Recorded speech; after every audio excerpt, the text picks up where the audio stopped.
Team, the deadline is today. Today, but we're not ready. I know. We need to finish the presentation now. We're on it. In the air-conditioned lobby of First Rivers Bank in Port Harcourt, where the hum of ceiling fans mixed with the chatter of impatient customers, a middle-aged man fidgeted in his worn-out chair. His name was Mr. Obi, once a feared home tutor in the dusty neighborhoods of this oil-rich city. Sweat beaded on his forehead, despite the cool air, his eyes darting to the clock every few seconds. He had been waiting for over an hour now, his loan application papers clutched tightly in his trembling hands. The bank manager's office door remained shut, mocking his growing frustration. Finally, the door creaked open, and out stepped a sharp-suited young man with a confident stride. His name tag read, Temi Adebayo, branch manager. Mr. Obi's eyes widened in recognition, but before he could speak, Temi fixed him with a calm, piercing gaze. Mr. Obi, Temi said, his voice steady, but laced with a hint of irony. You've been waiting for quite some time, haven't you? Remember, punctuality is the soul of business. If you're late, you wait outside until I say otherwise. The words hit Mr. Obi like a thunderclap from the Harmattan winds. They were the exact phrases he had hurled at a young Temi years ago, back when the boy was just a wide-eyed pupil scrambling to school on time. The tables had turned in the most poetic, gut-wrenching way. Mr. Obi's face drained of color, his mouth opening and closing like a fish out of the Niger Delta waters. The lobby fell silent, tension thick as the humid air outside. How had this happened? How did the wicked teacher become the one begging for mercy? But let's rewind, my friends, to where it all began. This is no ordinary tale. It's a modern folk story of karma, resilience, and the sweet sting of justice in the heart of Nigeria's garden city.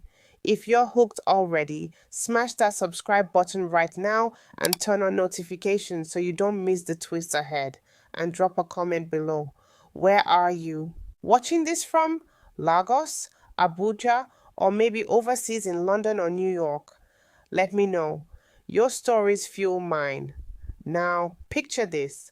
Not in the chaotic rush of a market square, but under the golden haze of a Port Harcourt dawn, where the first rays of sun pierced through the palm fronds lining the streets of Diobu. It was here, in a modest two-story house with peeling blue paint, that young Temi lived with his widowed mother, Mama Ada, and his little sister, Nkechi.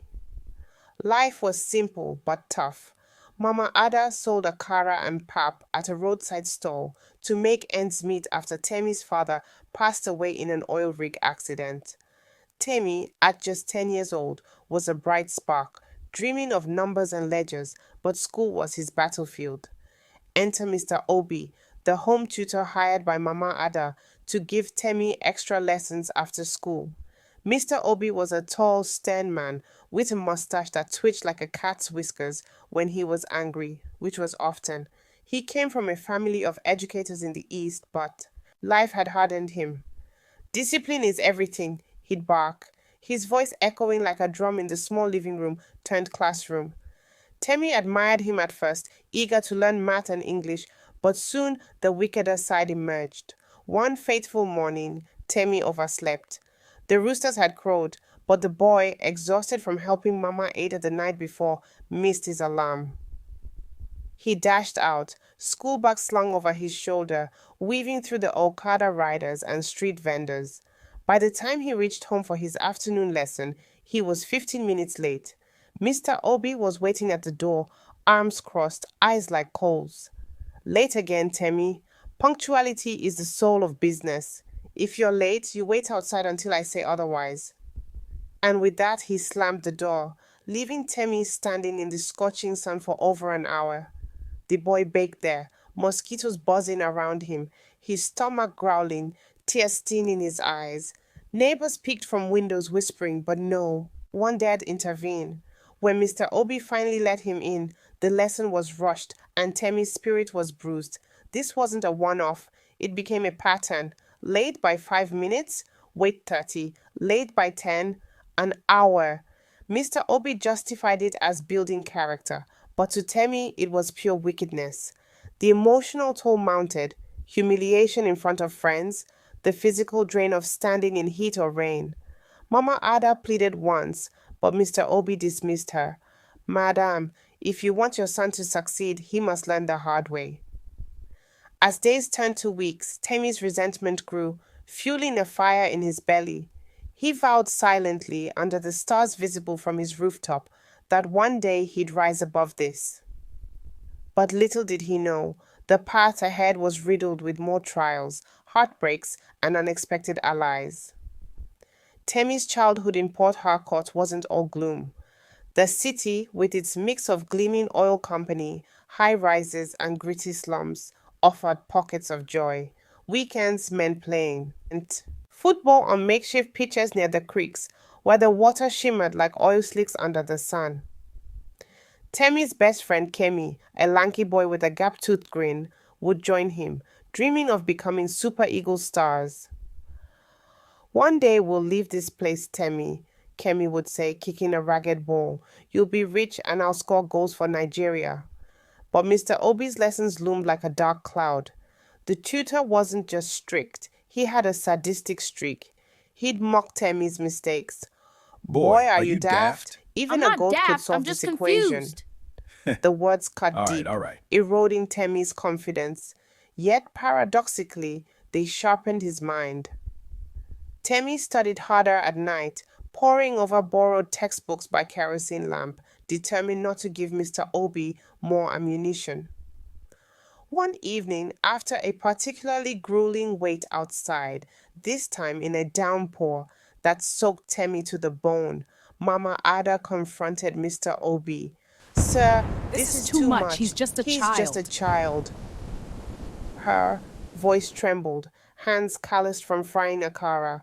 Mr. Obi adjusted his glasses, smirking. Madam Ada, in this life, excuses don't pay bills. Your husband, God rest his soul, died because he was careless on that rig. Don't let your son follow suit. The jab at Temi's late father was low, and Mama Ada's eyes welled up. Temi, eavesdropping from the kitchen, felt a surge of anger. That night, he hugged his mother as she cried, promising, Mama, I'll make you proud. I'll be somebody big. School life offered respite. At government secondary school in Borikiri, Temi excelled in math, earning praise from teachers like Miss Eka, a kind woman who saw his potential. Temi, you have a gift for numbers, she'd say. But home lessons with Mr. Obi were torture. The man extended punishments, extra homework, denied breaks. Tension built like a storm over the Atlantic. Then came the incident that nearly broke Temi. He was late because he stopped to help an old woman whose market basket had spilled.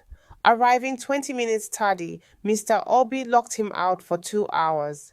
Temi stood there, blistering sun turning his skin red, thinking of quitting. But Kemi found him, sneaking water through the fence. Don't let him win, bro, Kemi whispered. As the part ends, whispers of change stirred. Temi discovered a library in town, devouring books on finance and success. Little did he know, Mr. Obi's own life was unraveling. Debts from failed investments, a family he barely saw. But that's for later. Hey folks, if this emotional roller coaster is gripping you, hit that subscribe button and join the family. Tell me in the comments, where are you tuning in from? Port Harcourt like our hero, or somewhere exotic like Dubai? Years rolled by like the tides in Bonny Island. Temi turned 13, his body stretching tall, his mind sharper than ever. But Mr. Obi's wickedness escalated. Now, lessons included verbal barbs about Temi's family. Your mother sells beans on the street. Do you want to join her? He'd sneer. Temi bit his tongue, channeling hurt into studies. One day, disaster struck. Temi's sister Nkechi fell ill with malaria, common in the humid city. Mama Ada needed Temi to fetch medicine from the pharmacy across town. He rushed, but traffic, Port Harcourt's eternal curse, delayed him. Late by 40 minutes, Mr. Obi exploded. No excuses, outside, Temi pleaded, explaining Nkechi's fever, but Mr. Obi was unmoved. Life doesn't care about your sister's sniffles. Temi waited in the rain, worry gnawing at him. When released, he raced home to find Nkechi worsening. They spent the night at a clinic, bills piling up. Blame fell on Mr. Obi in Temi's heart. He's wicked, Mama, Temi said. Mama Ada sighed. We need him for your future. At school, Temi joined a debate club, honing arguments. He won a competition, prize money helping with bills. Miss Eka encouraged him. Apply for scholarships. Temi, you're destined for greatness. But home was war. Mr. Obi assigned impossible tasks, like memorizing entire chapters overnight. Failure meant more waiting. Tension peaked when Temi confronted him. Why do you hate me, sir? Mr. Obi laughed. Hate? This is love, boy. Tough love. Unknown to Temi, Mr. Obi's life was crumbling. His wife left him, taking their son to Enugu. Debts from gambling on oil stocks mounted. He took it out on Temi, the innocent target. Temi found solace in books, reading about Nigerian icons like Aliko Dangote. One day I'll be like him, he vowed. By 15, Temi was a teenager with fire in his eyes. Port Harcourt's energy, music from high-life bands, aroma of bowl and fish fueled him, but Mr. Obi's classes were hell. Now, punishments included standing with books on his head, balancing like a circus act. One afternoon, Temi was late after helping Kemi fix his bicycle. Mr. Obi locked him out for an hour and a half. Neighbors murmured, one even offering Temi shade. That man is too harsh, said Auntie Rose, a baker next door. Inside, Temi's rebellion brewed. He started documenting the abuses in a notebook, dates and times. For when the tables turned, he wrote, Mama Ada, seeing her son's distress, considered firing Mr. Obi, but fees were low and Temi's great sword. Bear it, my son. God sees all. At school, Temi met Lara, a smart girl with braids and a laugh like bells. They studied together, sharing dreams. I want to be a doctor, she said. And you? Bank manager, Temi replied, eyes distant. Drama unfolded when Mr. Obi caught Temi reading a novel during lesson. He slapped the book away, calling it trash. Temi's cheek burned, but he stood tall. It's not trash, sir. It's inspiration. That night, Temi cried, but resolved to excel despite Mr. Obi. If this tale of resilience is moving you, subscribe now for more inspiring stories. Where are you watching from? Share in the comments. Let's connect. Temi entered senior secondary, pressures mounting. Jambi exams loomed, the gateway to university. Mr. Obi intensified lessons, but his methods remained cruel. Late once because of a blackout delaying his study, Temi waited 2 hours outside, missing dinner. Kemi, now in vocational school, advised, quit that tutor man, but Temi persisted. A turning point. Temi won a math Olympiad, scholarship money easing burdens. Mr. Obi claimed credit, but Temi knew better. Emotional depths came when Mama Ada fell ill. Temi juggled care, school, lessons. Late again, Mr. Obi showed no mercy. Your problems aren't mine. Temi's anger boiled. He confided in Miss Eka, who suggested reporting Mr. Obi, but in Nigeria, teachers were revered. It could backfire. Instead, Temi focused on exams, scoring high. University beckoned. At 18, Temi gained admission to University of Port Harcourt, studying accounting. Saying goodbye to Mr. Obi was sweet. You've taught me a lot, sir, Temi said, sarcasm hidden. University life was freedom. Lectures in air-conditioned halls, friends like Chidi and Bola. Temi worked part-time at a bank teller job, learning ropes. But past scars lingered, nightmares of waiting outside. He channeled it into excellence, graduating top of class. Mr. Obi, meanwhile, lost clients, debts growing. He opened a small tutoring center, but business floundered. Post-Noisy, Temi joined First Rivers Bank as a clerk. Port Harcourt's economy boomed with oil, but inequality stung. Temi rose quickly, his math skills shining. He reconnected with Lara, now a medical student. Romance blossomed, walks along waterfront adding tenderness. Mr. Obi? Struggling, he borrowed from loan sharks, spiraling. Tension built as Temi became supervisor, then manager.